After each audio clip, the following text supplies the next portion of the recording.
Hello guys, uh, my name is Aditya Vash. As you know, my exam has been scheduled on to 2nd June.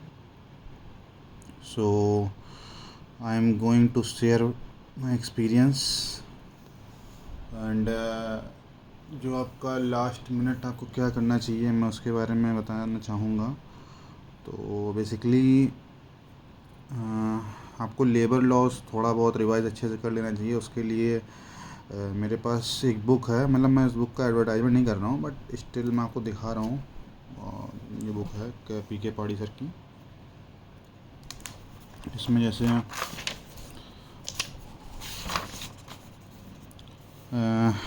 सबसे पहले तो आपको पता होना चाहिए कि ID एक्ट सबसे ज़्यादा इम्पोर्टेंट है। तो ID एक्ट में आपने सबसे ज़्यादा इम्पोर्टेंट ये अपना सेक्शन 2 है, डिसमिसल हो गया।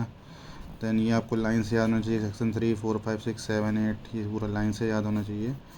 और मेरे एग्ज़ाम में आया था आर्बिट्रेशन एंड एडजुडिकेशन से रिलेटेड क्वेश्चन आया था कि बाइंडिंग डिसीजन किस में होता है। तो आर्बिट्रेशन में बाइंडिंग होता है, और ये थोड़ा सा देख लीजिएगा, शायद कॉन्सिलिएशन और आर्बिट्रेशन से रिलेटेड आया था, ठीक है। तो ये आपके क्वेश्चन इससे आप पढ़ सकते हैं। कॉन्ट्रैक्ट लेबर एक्ट ज़रूर पढ़ लीजिएगा। इसमें जैसे एक ये वाला क्वेश्चन आता है आपका सेक्शन 10 वाला क्वेश्चन है ना, ये प्रोहिबिशन ऑफ कॉन्ट्रैक्ट लेबर, ये इम्पोर्टेंट है। और आपका इधर ये 16, 17, 18, 19, 20, 21 ये इम्पोर्टेंट है। और अप्रूवल लाइसेंस, ये रजिस्ट्रेशन हो गया, अपॉइंटमेंट हो गया, सब देख लीजिएगा। पेमेंट ऑफ बोनस में 10, 11, 9, 10 और फिर एलोकेबल सरप्लस है, अवेलेबल सरप्लस सब देख लीजिएगा। 15 हो गया, सेट ऑन सेट ऑफ, ठीक है। एलोकेबल सरप्लस इधर है, अवेलेबल सरप्लस इधर है, सब देख लीजिएगा, ठीक है। और 32 याद कर लीजिएगा थोड़ा। 32 में ये आता है PLI वाला, सॉरी 31A में परफॉर्मेंस लिंक इंसेंटिव, ये पढ़ लीजिएगा, ठीक है। पेमेंट ऑफ ग्रेजुएटी एक्ट में तो 2A हो गया, 4A हो गया कंपलसरी इंश्योरेंस, और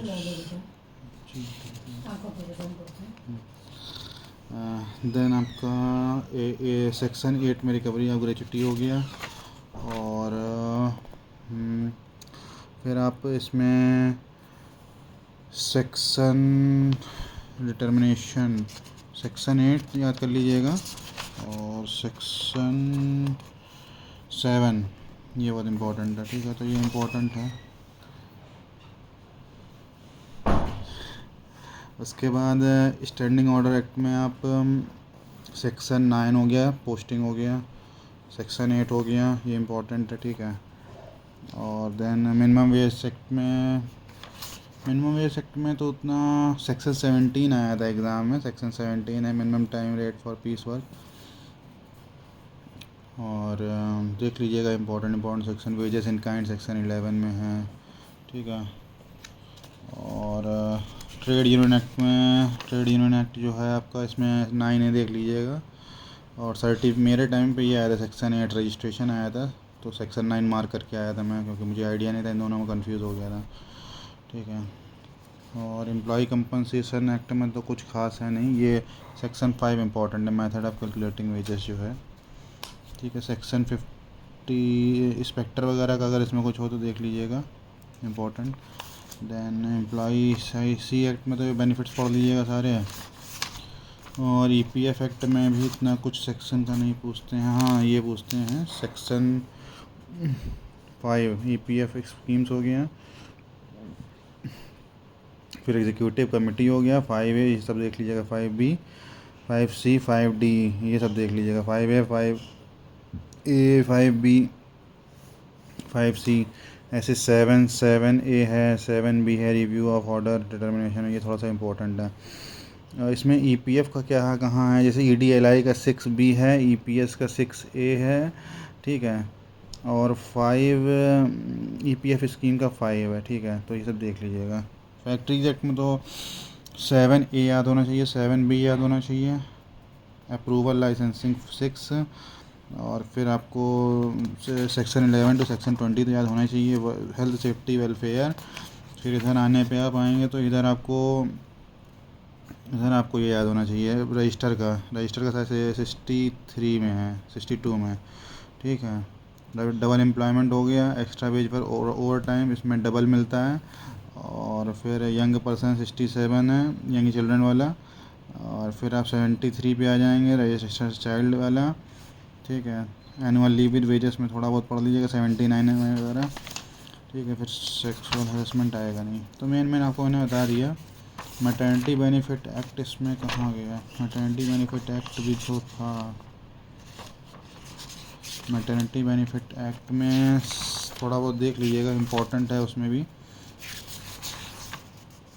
minimum wages, standing order, trade union, payment of wages, workman compensation act, ESIC, factory employ, ठीक है।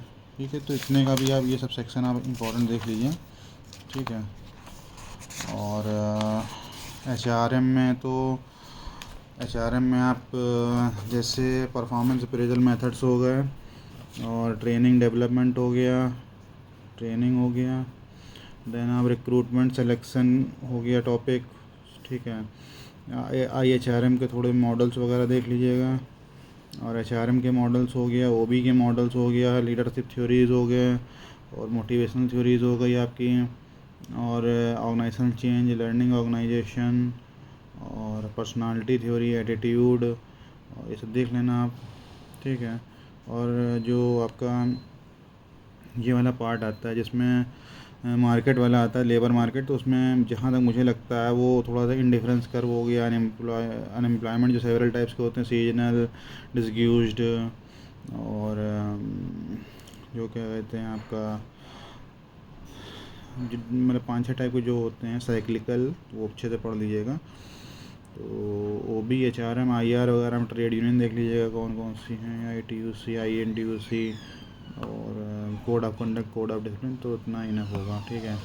तो these are the last minute tips. And for non core area, आप जो पज़ल्स हैं वो फ्लोर पज़ल हो गया, और डायरेक्शन सेंस के क्वेश्चन हो गए, और सर्किल बेस्ड हो गया, और आपका ये वाला क्या कहते हैं इसमें, floor, direction, circle based, square puzzle हो गया, ब्लड रिलेशन, डायरेक्शन सेंस, ये सब टॉपिक्स हैं, देख लीजिएगा, इसको अच्छे से कर लीजिएगा। और इंग्लिश में पैराग्राफ, और जो इंग्लिश में रूल्स वगैरह हैं सेंटेंस करेक्शन वाले, वो देख लेना।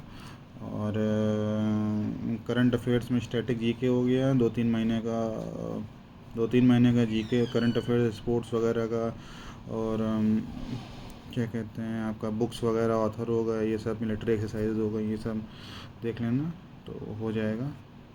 And all the best to all of you.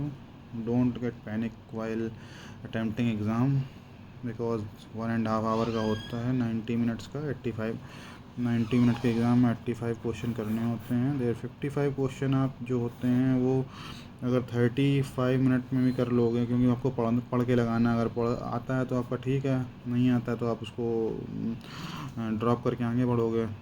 तो आप इसको 35 to 40 मिनट में इसको करो, और रेस्ट आपके कितना बचा, 50 मिनट बचा। तो रीजनिंग में आपको टाइम लग सकता है, हो सकता है कि रीजनिंग में आपका एक पजल कुछ टाइम, मेरा काफ़ी टाइम लग गया था, क्योंकि बहुत लोग प्रैक्टिस करते हैं, बहुत लोग विदाउट प्रैक्टिस जाते हैं। तो जो विदाउट प्रैक्टिस भी जाएंगे तो उनको भी मतलब 5-6 मिनट लग जाता है, इनकी प्रैक्टिस उनको 3-4 मिनट में हो जाता है। और पज़ल में डिपेंड करता है कि ईजी ने क्या, मतलब लेवल क्या है, मॉडरेट है, ईजी है, वो सब चीज़ें तो आप थोड़ा सा देख लीजिएगा। सबसे ज़्यादा इम्पोर्टेंट ये है कि आपका पज़ल बनना चाहिए, और लास्ट में मैच कर लीजिएगा उसकी क्या क्या कंडीशन है। अदरवाइज़ पता चला आपने मार्क कर दिया और कंडीशन नहीं मैच हुई तो आपके 4 नंबर चले जाएंगे, ठीक है। तो ये बेसिक टिप्स हैं, and all the best to all of you from my side. Okay, thank you.